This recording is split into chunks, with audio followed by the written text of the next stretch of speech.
کوٹ مٹھن میں ایک مجذوب تھا جو ہر آتے جاتے سے ایک ہی سوال پوچھتا رہتا کہ عید کداں؟ کچھ لوگ اس مجذوب کی بات کو سنی انسنی کر دیتے، کچھ سن کر مذاق اڑاتے گزر جاتے۔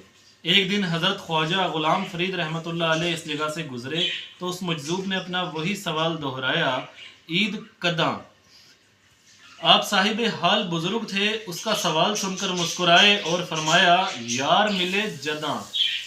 یہ الفاظ سنتے ہی مجذوب کی آنکھوں سے موتیوں کی طرح آنسو جاری ہو گئے اور وہ مزید ترستی آنکھوں سے گویا ہوا، سرکار یار ملے کداں؟